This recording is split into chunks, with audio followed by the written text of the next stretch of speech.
Atlas put his paw on Finn and didn't move it. Not to play, not to nudge him toward a toy. He placed it deliberately with the weight of something far older than instinct, and he held it there. When Nora walked into the living room at 4:47 that afternoon and saw her 2-year-old sitting cross-legged on the carpet with their 90-pound golden retriever pressing one large paw firmly against the child's shoulder, she almost laughed. Almost, because Finn wasn't looking up, he wasn't giggling, he wasn't reaching for Atlas the way he always did when the dog wanted attention. Finn's head was down. His small hands were closed together in his lap.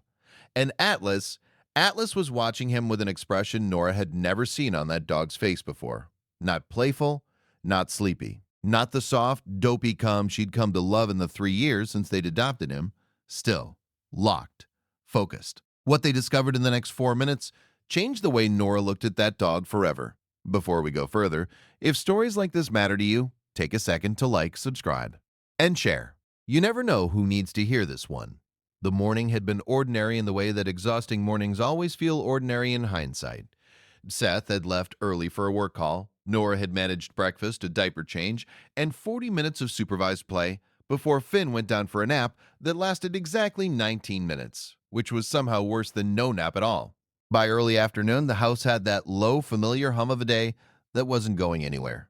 Laundry half folded on the couch, a sippy cup on its side near the kitchen doorway, the television on low, something neither of them was watching.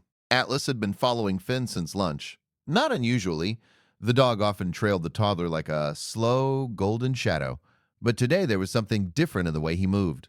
Closer, tighter. He kept positioning himself between Finn and the far side of the living room, near the old armchair where Seth usually left his reading glasses and occasionally his jacket. Nora noticed it once and dismissed it. She told herself Atlas was just being clingy. He did that sometimes when the house felt too quiet. She went to fold the laundry. She was back in the living room less than 4 minutes later. That's when she saw them. Finn on the carpet, hands closed, head down, and Atlas with one paw pressed against the child's shoulder, not roughly, but with intention, like a hand on someone's arm that says, "Wait, Atlas." Nora's voice was light. She expected him to look up, tail wagging, ready to be released from whatever this was. He didn't move. Atlas, hey, nothing, just those eyes. Fixed on Finn, fixed on those closed little hands. Nora took one step closer, then another. Her bare feet pressed into the carpet. She felt something cold begin moving through her chest. Not quite fear, not yet, but the shadow of it.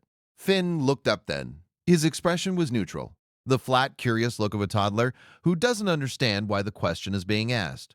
He opened his hands. Nora's knees hit the carpet before she knew she was moving. Sitting in Finn's palm, small, white, slightly damp from being held, was a pill. One pill. Round. Smooth. The kind that looks harmless because it's so small. The kind that doesn't announce itself. Her mind went blank for exactly 1 second. Then it flooded. Seth's jacket, the armchair, the prescription he'd mentioned refilling last week. The blood pressure medication, the one the pharmacist had specifically said to keep away from children. The one with the bright orange warning sticker that Nora had nodded at and then immediately stopped thinking about. One of them had fallen out of the jacket pocket. Onto the carpet. Right there. In the room where Finn played every single day.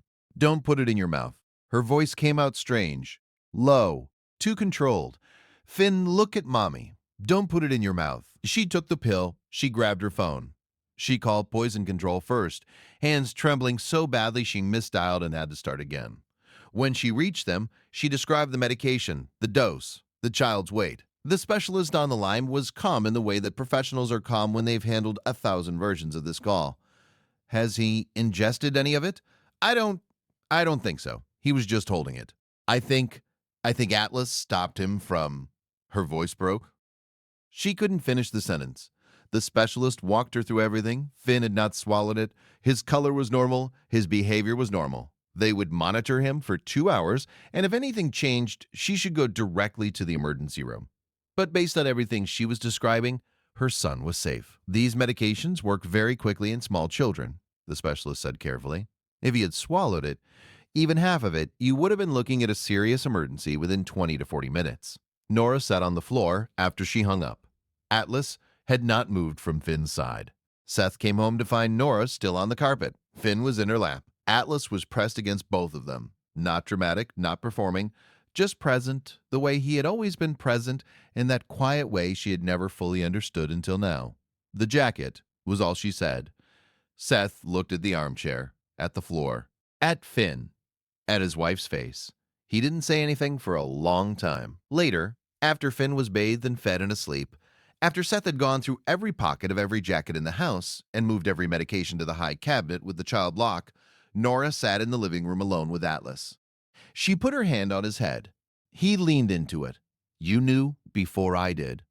She thought about that paw, placed just so, not a play bow, not a nudge, not an accident, a hand on a shoulder that said, wait, stay, don't.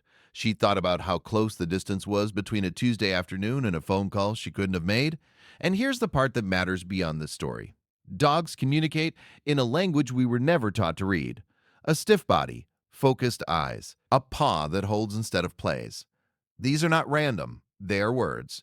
And Atlas spoke them clearly that afternoon in the only way he knew how, to the only one in the room who needed to hear them.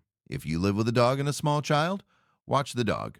Not for danger, but for information when a dog positions itself between a child and a space, when it follows too closely, when it places a paw and holds it there. These are not quirks. They are signals. Check your floors. Check your pockets. Check the places small hands can reach that you've stopped noticing. The danger that almost took Finn that afternoon wasn't a stranger. It wasn't something dramatic or visible or loud. It was small, white, smooth, and it was already in his hand. The gift Atlas gave that day wasn't bravery. It wasn't a rescue in the way movies show rescues. It was attention. Pure, unbroken, patient attention.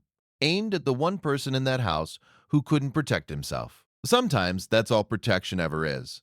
We spend so much time watching for the threats we imagine. The loud ones, the obvious ones, the ones that look like danger. We forget that the quietest moments hold the sharpest edges. Atlas didn't bark. He didn't run. He placed one paw on a small shoulder, and he held the world still. Just long enough for the right person to walk back into the room. If this story stopped your heart for even 1 second, share it. Like it. Subscribe so you don't miss the next one. Leave a comment below. Has your pet ever done something that made you realize they understood more than you thought? Because sometimes the ones who protect us most never make a sound.